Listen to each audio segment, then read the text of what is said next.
Welcome to English Alien.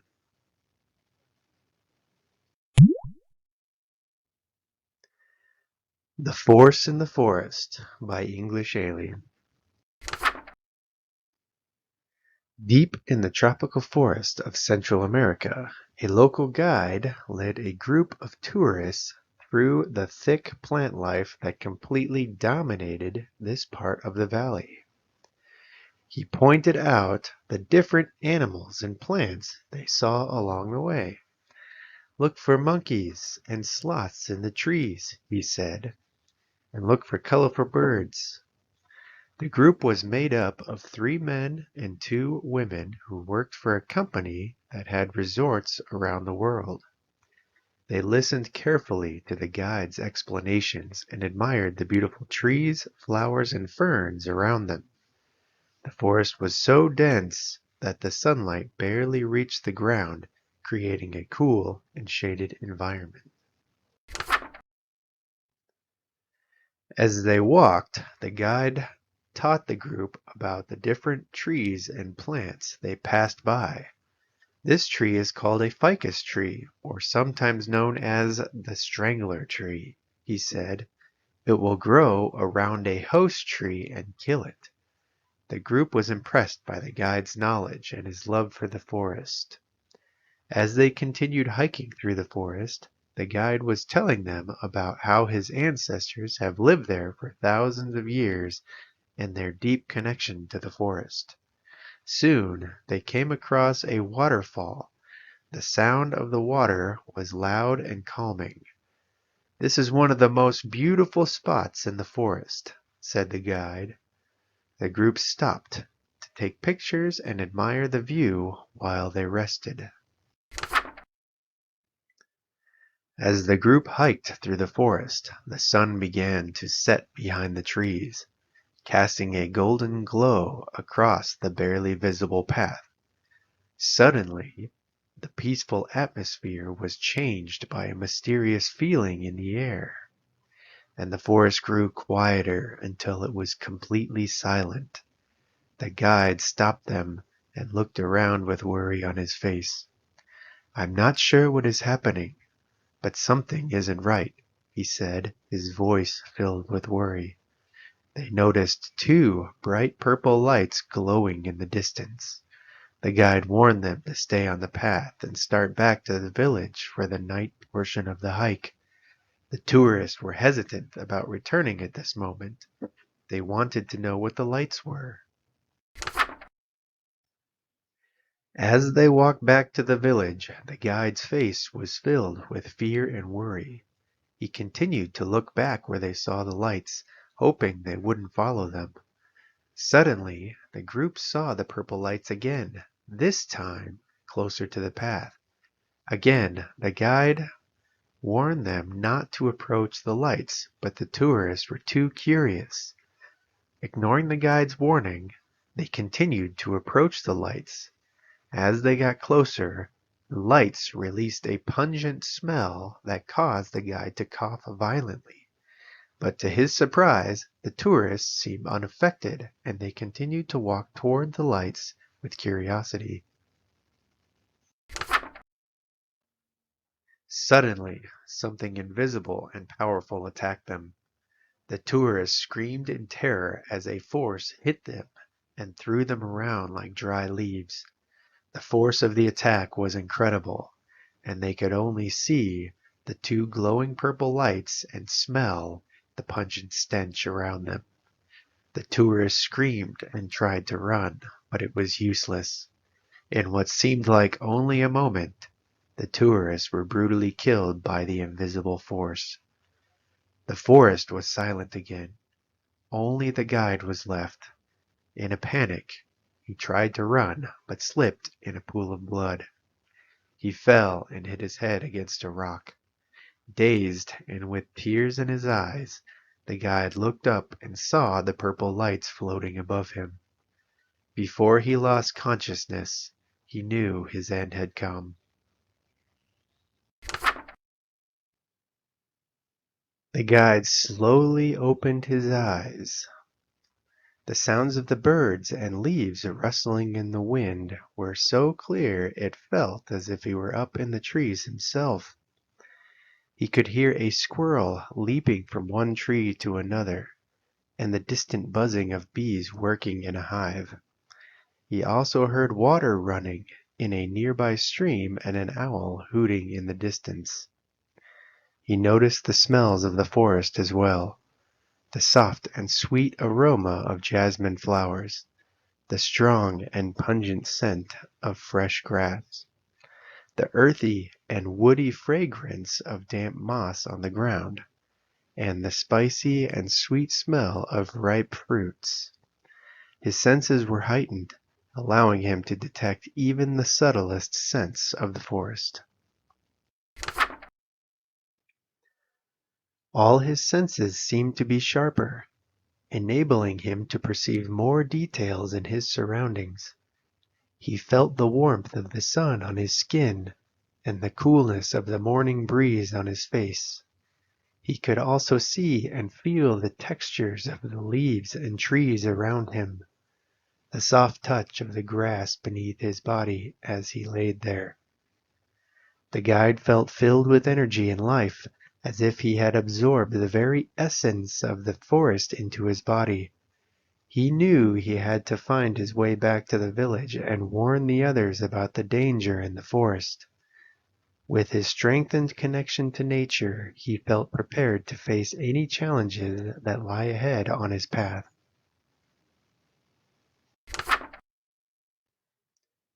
He stood up and began to walk, trying to remember the way back to the path. He moved forward. He realized that everything seemed different. He didn't recognize where he was.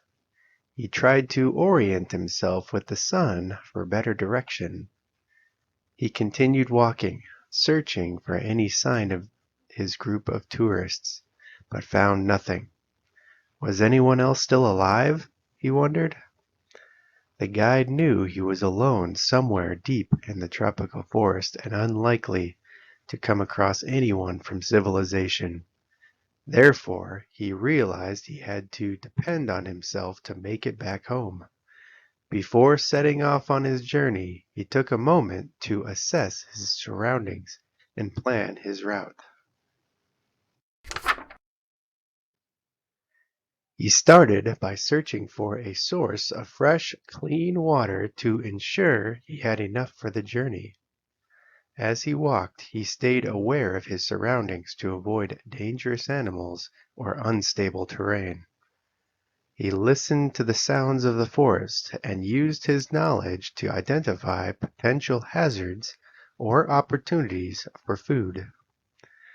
The guide realized he had to rely on his own instincts and abilities to survive in the tropical forest.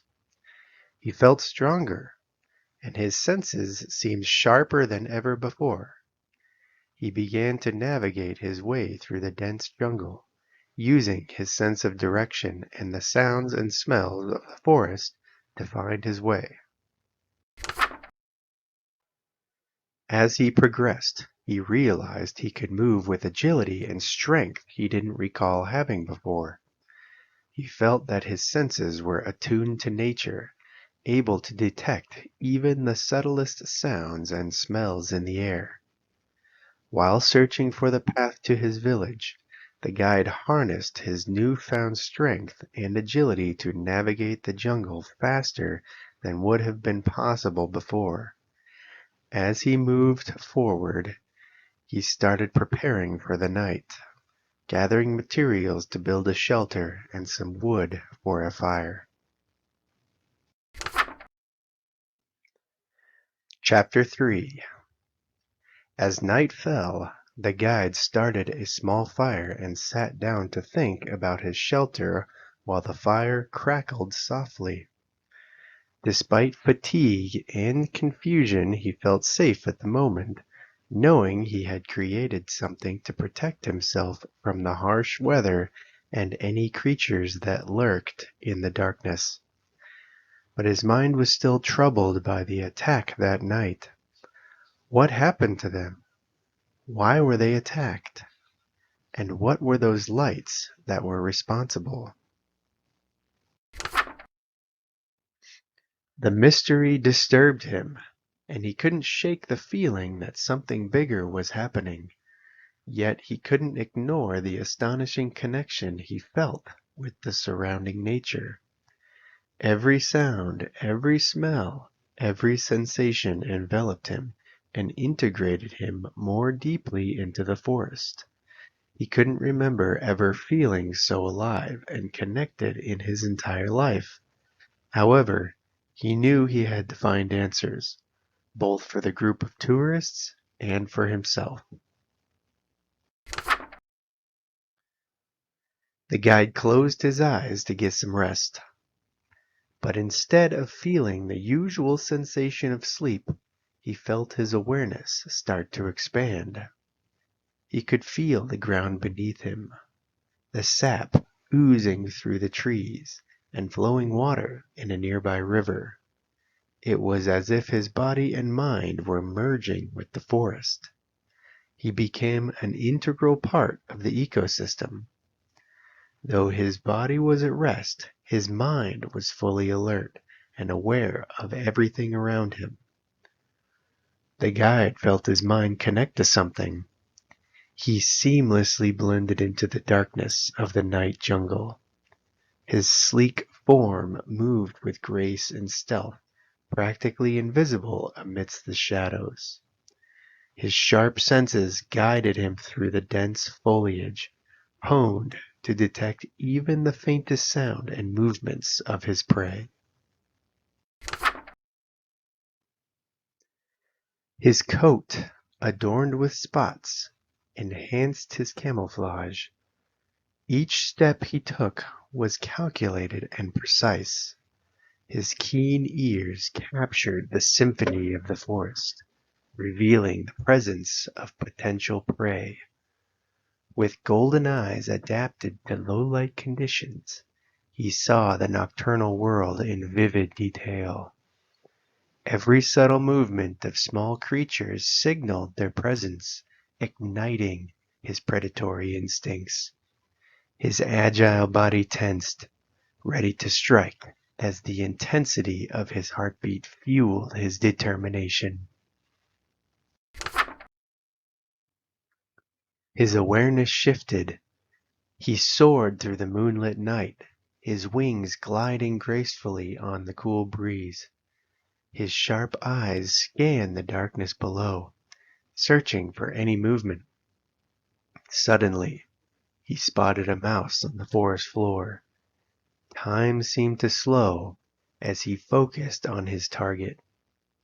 Calculating the perfect angle for descent, with silent wings he dove swiftly, talons outstretched, aiming for a precise strike.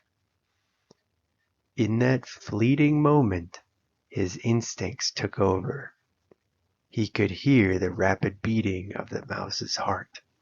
The thrill of the chase surged through him as he closed in on his prey. In one swift motion, his talons closed around the small, trembling body of the mouse. Its delicate squeaks filled the night air, but it was futile. He had captured his prize. As he ascended back into the night sky, a mix of satisfaction and hunger flowed through him. Fascinated with these new primal experiences, he shifted his awareness again. He was slithering through the undergrowth. His forked tongue flicked out, tasting the air, seeking the scent of potential prey. The forest was alive with the chorus of rustling leaves and distant calls. But he remained focused on his hunt. With each calculated movement, he surveyed the surroundings, searching for any signs of vulnerable creatures. His eyes, sharp and unblinking, scanned the terrain, detecting even the slightest movement. The warm earth beneath his scales pulsed with the rhythm of life, guiding him towards his next meal. The anticipation grew as he followed the trails left by passing prey. And then, in an instant, he spotted it. A small, unsuspecting creature. He coiled his body, preparing to strike. The world around him faded as his senses honed in on his target, his focus resolute. In that moment he became the living concept of patience and precision, ready to seize the opportunity for a successful hunt. As the night continued, the guide surrendered to the nocturnal experiences of the forest, flowing from one moment to another with no clear sense of time. Chapter 4. The guide began to feel his consciousness drawing closer to his body, as if his awareness was collecting itself from afar and gradually approaching. As his consciousness drew nearer, the guide started to experience a deep understanding of the forest, as if he could feel every leaf on the ground, every buzzing insect passing by his head, and every sound filtering through the density of the vegetation. It was as if he had lived in the forest his whole life and knew it like his own home.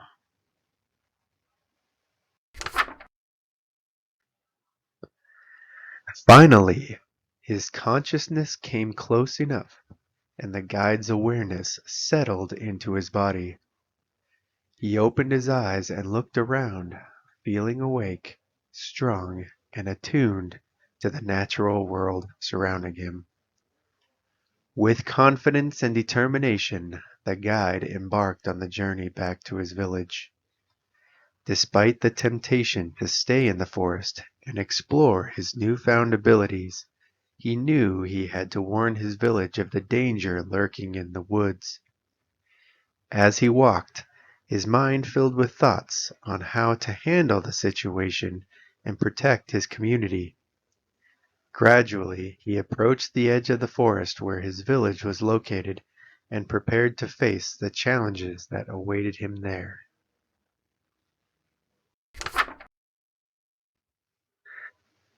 The guide stood in silence at the village's edge, his gaze lost in the horizon.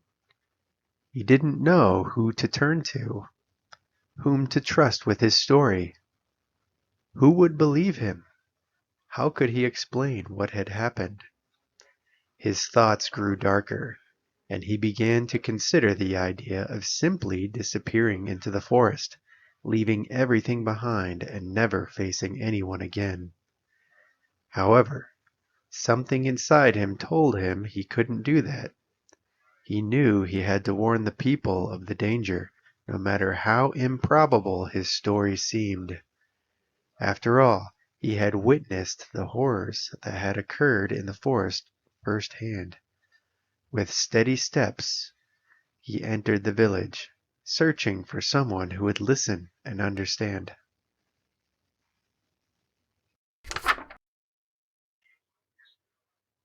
The guide noticed that the sounds and smells of the village were very different from those of the forest. In the forest, there was a natural tranquility, only interrupted by the sounds of wildlife.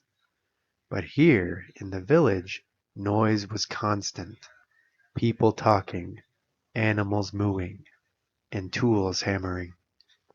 The smells were different too. In the forest the air was fresh and clean, filled with the scents of plants and earth. But in the village the air was saturated with strong smells, like chimney smoke, garbage, and the odor of domesticated animals. Although he had lived in the village for a long time, the guide was starting to prefer the atmosphere of the forest.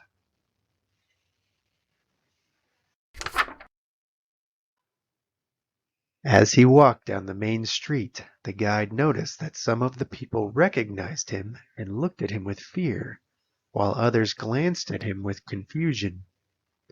He wondered if they had already heard about the missing tourists, or if his own disheveled appearance, torn clothes, and wild look made them uncomfortable. Finally, he stopped at the market square, where some villagers were busy selling their products. He took a deep breath before approaching a group of people, trying to appear calm and respectful. "Good morning, friends," he greeted them with a forced smile. "I need to speak with someone from the village council. Are any council members here in the market?"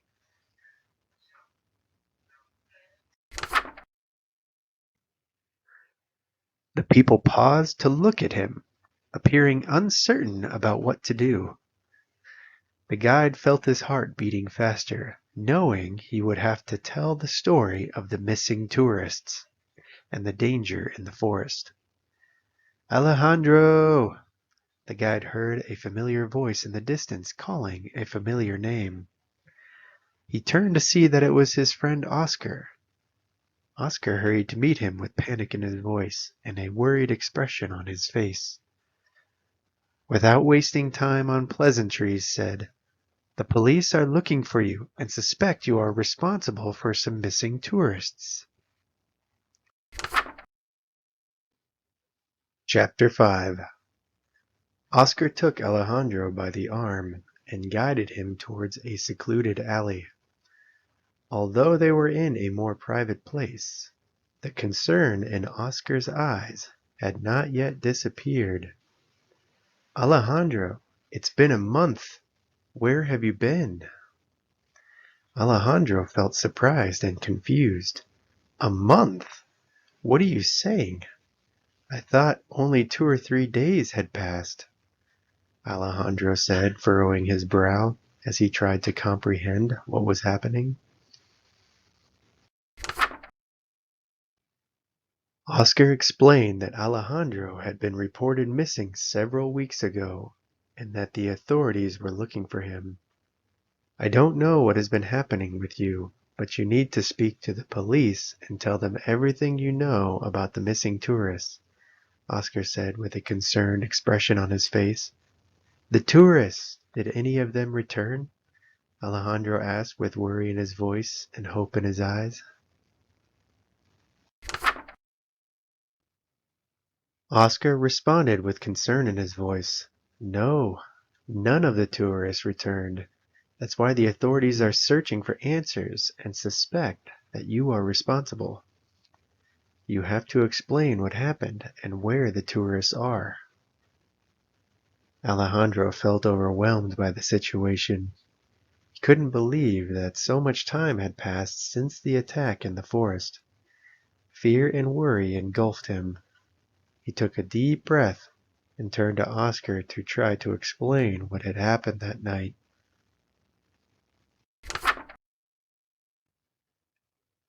"Oscar, you have to believe me. Our group was walking in the forest, and suddenly we saw these mysterious purple lights very close to us. There was also a strong and acrid smell in the air that caused me to start coughing. But the tourists didn't seem to notice it. They approached the lights without knowing what they were. I warned them to stay away, and that's when we were attacked by something we couldn't see. Something that had unimaginable force and strength. It destroyed everything in its path and everyone within seconds. I fell and hit my head. I saw the lights above me just before I lost consciousness," Alejandro said urgently, reliving the experience in his mind as he spoke. "Then I woke up somewhere deep in the forest yesterday," he explained.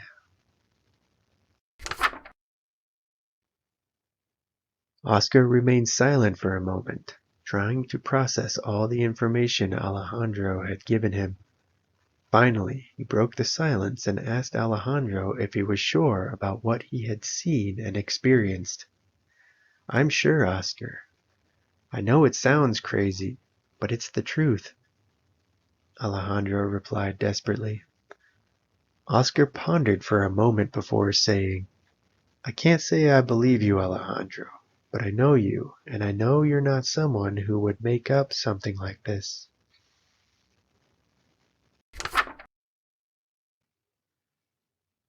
While Alejandro and Oscar were talking in the alleyway, they observed some people in the street pointing in their direction and speaking with police officers. They felt like they were losing control of the situation.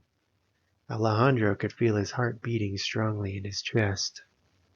"I don't think I'm ready to talk to the police yet," Alejandro whispered with concern in his voice.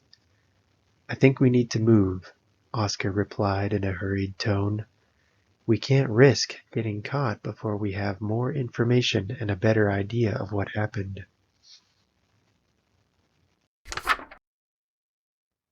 The two of them stealthily slipped out of the alleyway and began walking towards a side street.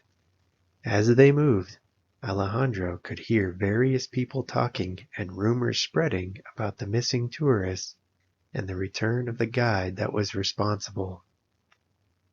"We need to find a safe place to hide," Alejandro whispered. "I know a place," Oscar responded. "My uncle has a house on the outskirts of town. It's not very big, but it can keep us hidden for a while." The two friends continued walking quickly, trying to avoid any contact with people on the street. Finally, they arrived at Oscar's uncle's house. The house was in a quiet and secluded area, and it seemed like the perfect place to hide. "I think we'll be safe here for a while," Oscar said as he entered the house. Alejandro felt momentarily relieved, but his mind was filled with thoughts about the missing tourists and his own situation. He knew he would have to find a way to clear his name and uncover the truth behind the attack in the forest.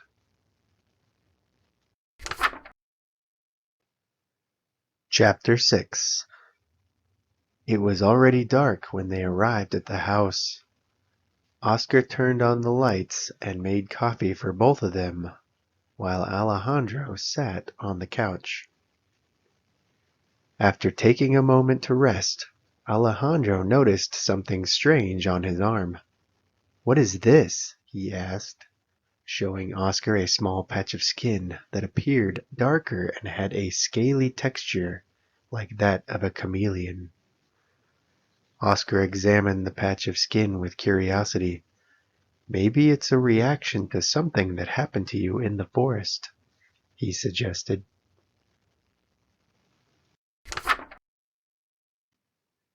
Alejandro furrowed his brow, worried. "You think this could be dangerous? What if it keeps getting worse?" "I wish I had answers for you, Alejandro, but I don't," Oscar said with a sympathetic expression. "I think our biggest problem at the moment is clearing your name. How are we going to convince the police what happened to you, especially if we don't know ourselves?" A moment of silence passed as they thought and drank their coffee. Out of nowhere, and seemingly to himself, Alejandro began expressing frustration with humans and their lack of respect for nature. "That's why the forest is in danger. Humans destroy everything they touch," he said bitterly.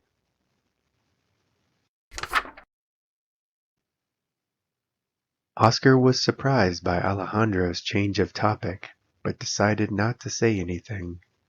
In his mind, he thought that Alejandro must be going through a difficult time and just needed time to process what had happened. "There's something else," Alejandro said in a low voice. "After waking up in the forest, I noticed some changes in myself." "What kind of changes?" Oscar asked with a mix of surprise and curiosity in his voice. "I know for certain that ever since I woke up in the forest, my senses have been different. I've been able to see, hear, smell, and feel things I never could before.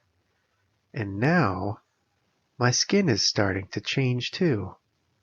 It's becoming rougher and scaly, like the skin of a chameleon, Alejandro explained with astonishment and concern. Oscar didn't know what to say. Alejandro's story was hard to believe, but his friend was so certain and concerned that he couldn't ignore the possibility of it being true. He decided not to say anything and let Alejandro continue talking. It's as if a part of me has always been asleep, and now it's finally waking up. The most incredible thing of all is that I feel a deep connection with the forest, a connection with all the plants and animals that inhabit it, Alejandro said with wonder and curiosity on his face. Oscar watched his friend intensely. He wasn't sure what to make of all this, but it was clear that Alejandro had gone through something profound and transformative. If that's what you feel, then you should explore it. The forest is a beautiful place. There is so much to discover, Oscar said with a friendly smile.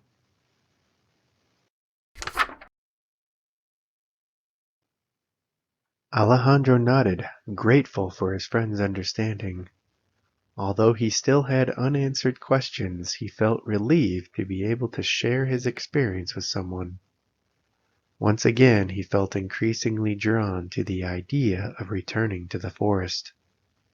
He couldn't explain it, but he felt an inexplicable connection to it and a need to return. As the two friends talked about what they should do next, they heard the sound of many vehicles approaching outside. They peeked out the window and saw several police cars. Panic gripped them as they realized that time was up.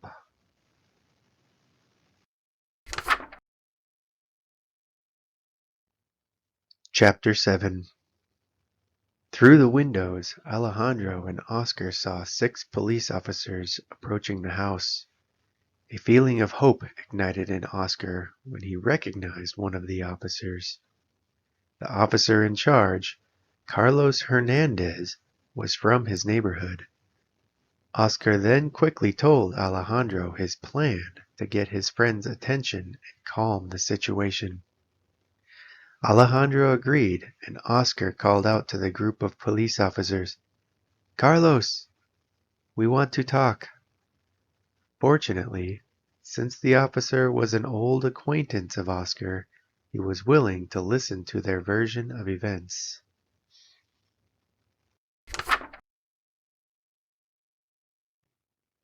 The armed and alert police officers surrounded the house. Alejandro remained silent and nervous, aware of the tense situation they were in. Meanwhile, Oscar tried to stay calm and talk with the officer he knew to avoid a violent confrontation. Eventually, they managed to sit at the table in the living room, with Officer Hernandez leading the conversation. The other officers maintained strategic positions, ready to act if the situation got out of control. As everyone settled into their positions, Alejandro noticed that the skin on his arm, where the strange texture had appeared, was not only darker and rougher, but was visibly spreading.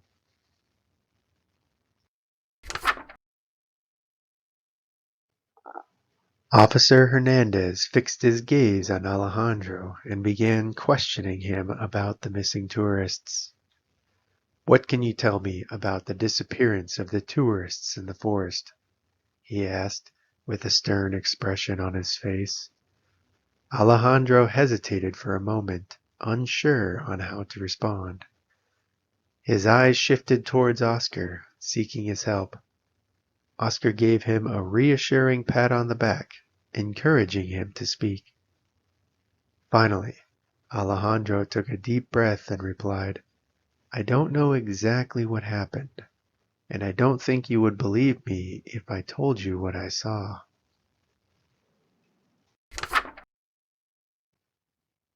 Officer Hernandez frowned, appearing unconvinced. His body language displayed tension. Well, we have to start somewhere. Just talk about what you saw and describe what happened. Alejandro recounted his story about the tour, the attack, and how he woke up alone in the forest just yesterday. However, he didn't tell Officer Hernandez about the changes he was going through himself and his newfound connection to the forest. Hernandez, deep in thought after hearing Alejandro's story, audibly exhaled. Purple lights, lost time, an invisible force. Your story is difficult for me to believe. And even if I did, I don't know what to do with what you have told me, he responded. Alejandro looked Officer Hernandez directly in the eyes. I'm telling you the truth. I don't know what happened to the tourists, but something strange and dangerous is happening in the forest. Hernandez grew even more tense upon hearing Alejandro's words, but before he could respond, one of the other officers burst into the room. "Boss, we found something," he exclaimed. The other officers discovered the torn and bloody clothes that Alejandro had been wearing when he disappeared. "Can you explain this?" Officer Hernandez asked, pointing to the bloody clothing. "Where are the missing tourists?" he asked with more frustration. Alejandro hesitated before responding.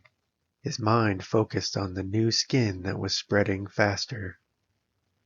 As the situation grew more tense, he could feel it spreading faster throughout his arm. "I don't know exactly. We were attacked in the forest. I lost consciousness. When I woke up, I was alone and had no idea where the tourists were," he exclaimed. The officers exchanged looks of disbelief and mistrust. "It's been a month since they disappeared. How is it possible that you have no idea where they are?" Hernandez asked accusingly. Alejandro tried to explain, but his body language showed uncertainty and nervousness. "I'm sorry, I don't know how to explain it. Everything has been confusing since I woke up in the forest. But I swear I have nothing to do with the disappearance of the tourists." One of the officers who had been closely observing Alejandro noticed that the skin on his arm was changing. He suddenly stood up from his seat and drew his weapon, pointing it directly at Alejandro. "What the hell are you?" the officer shouted, visibly frightened. "You're not human. You're a demon." The other officers also became tense, drew their weapons, and started aiming them at Alejandro and Oscar.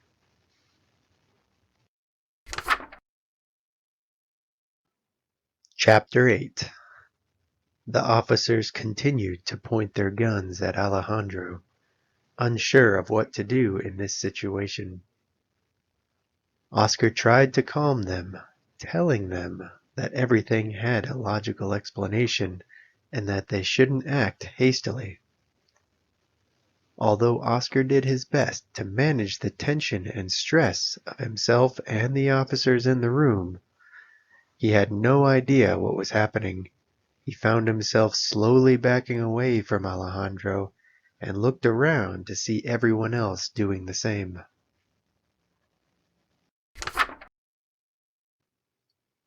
Alejandro was afraid to move. He could see and feel the changes happening.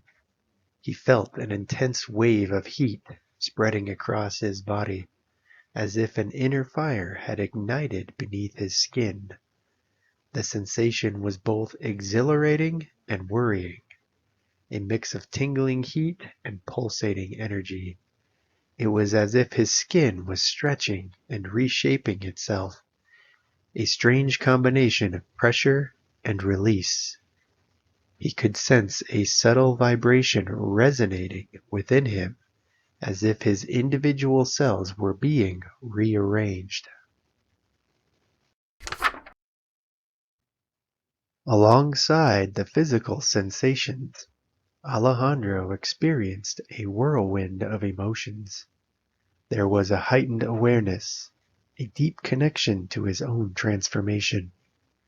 It was a mixture of awe and wonder, as if he was witnessing a profound miracle happen before his very eyes. Yet there was also fear and uncertainty as his familiar human form dissolved, becoming something different and unknown.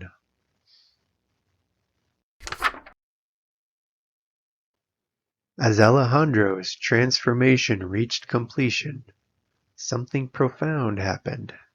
His emotions, which were once tied to human experiences, started to change.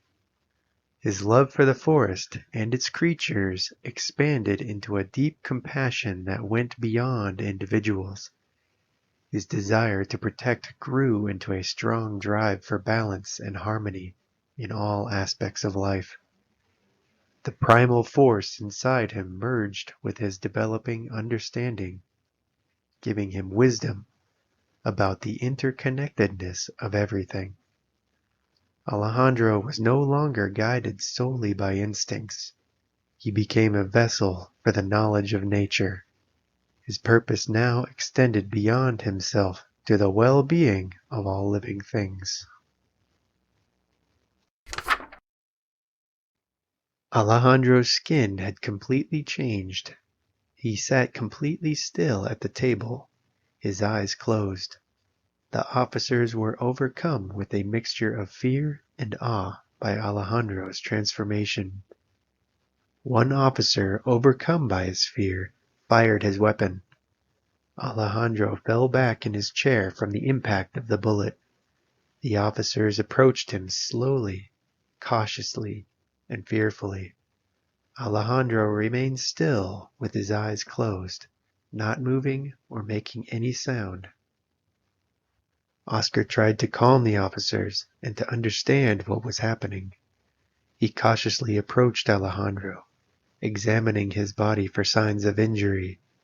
He discovered that although the bullet had hit him, it didn't seem to have caused any damage. As the officers came closer to see the results for themselves, they saw no blood or wound. This only confused them more and raised their fear. Suddenly, Alejandro opened his eyes. They glowed with a mysterious purple light. The intense gaze he gave held a mesmerizing quality, pulling the officers into a realm that was beyond their understanding. He stared intensely around him. His gaze was deep and penetrating, and it was as if he could see directly into the soul of each person in the room. Without making a sound, Alejandro rose to his feet and walked towards the window. The officers moved back in terror as Alejandro gazed out into the world. In a soothing voice that seemed to echo in the mind, Alejandro uttered, "I must return to the forest." As Alejandro stood there, his skin started to shift and ripple through a series of colors as he moved. His clothes fell to the ground and he vanished from sight. Moments passed in complete silence. "What just happened here?" Hernandez asked, still stunned by Alejandro's strange transformation and disappearance.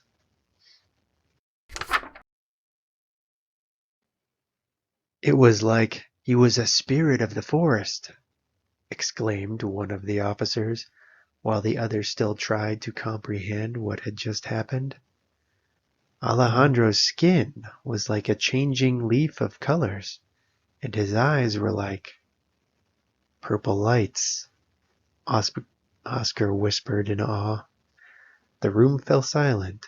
The air was filled with the scent of earth and moss, as if the forest itself had invaded the room. Alejandro was gone, and the officers were left behind trying to think of some logical explanation for what had just occurred. Chapter 9. Weeks after the incident at the house, Oscar decided to visit Alejandro's family to explain what had happened. He didn't think they would believe the whole story. Although the news of Alejandro being alive filled them with joy, Alejandro's mother felt confused when Oscar told her that he would not return to the village. "Why won't Alejandro come back to the village? Is he hurt?" asked Alejandro's mother, concerned. "No, no, he's not hurt," replied Oscar. "But after his experience in the forest, he cannot live in the village." The confusion about what happened to the tourist and the perception of the authorities, he needed to live deep in the forest. Oscar knew that this explanation wasn't very good, but the truth was even more unbelievable. Alejandro's mother nodded sadly, understanding the deep connection that Alejandro had developed with the forest. "Alejandro has always spent his free time in the forest. Maybe the forest will choose him." Oscar responded with confusion. "What do you mean by choose him?"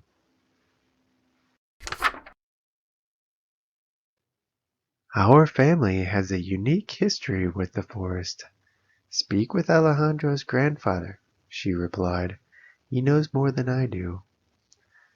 Oscar recalled that Alejandro would often talk about the influence of his grandfather, and he decided to visit him and explain what had happened. "Yes, I would like to speak to Alejandro's grandfather. Where does he live?" Oscar asked. "He lives on the outside of town, up the mountain and very close to the forest. He doesn't come into the village very often. He and Alejandro were close. He also loves the forest," she said as she drifted off into some old memories. Oscar arrived at Alejandro's grandfather's house. The old man was surprised and happy to see a visitor. As they sat at the table with coffee, Oscar noticed a beautiful statue on the table. The stone statue was about the size of a pineapple. Its surface was smooth and polished with beautiful details. It was a figure that clearly represented the spirit of the forest. It was adorned with flowers and leaves. The eyes of the figure were made of two small amethyst gemstones, which appeared as if they were living eyes. The statue was a marble, and it seemed to be filled with a power and energy that was impossible to ignore. With astonishment in his voice, Oscar asked about the incredible statue, curious to know more about its origins. The grandfather, full of life and excitement, began to tell the story that had been passed down through his family for generations. A story of an ancient pact made with the mystical spirit of the forest. "Your ancestors made a deal with the forest?" Oscar asked in surprise, eager to hear more about the fascinating piece of family history.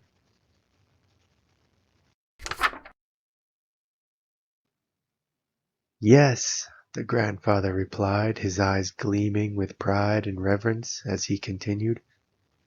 "Long ago, after the first conquerors arrived from distant lands, our ancestors found themselves drawn to the heart of the forest. They sensed a powerful presence, the spirit of the forest itself, watching over the land. Feeling a deep connection to the natural world, they made a promise to protect the forest from any harm or intrusion by outsiders. In return for this pledge, the spirit of the forest bestowed upon our family a gift, the power of nature itself," the grandfather explained. "They were granted the ability to commune with the animals, to harness the natural energy, and to understand the secrets of the plants and the trees. It was a bond that united our family with the forest. and through generations we have upheld our end of the sacred bargain." Oscar listened in awe as the grandfather continued to recount the tale of how the forest became an integral part of their family's identity. He learned about the ancient rituals performed by their ancestors to honor the spirit of the forest and the profound respect they held for the natural world.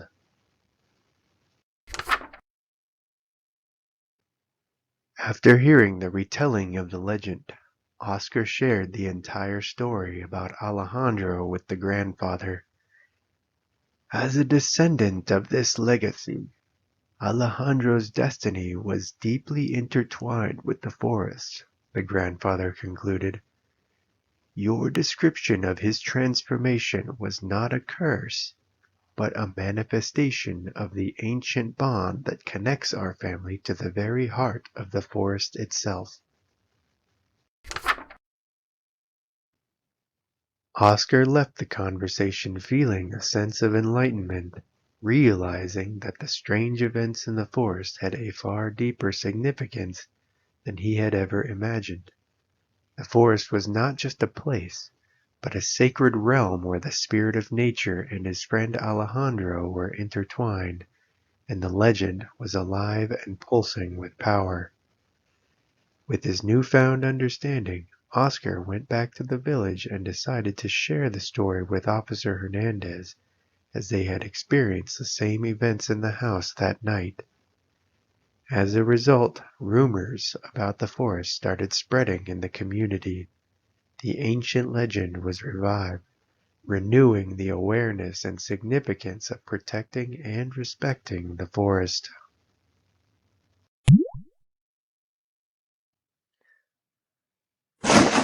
Thank you for visiting English Alien.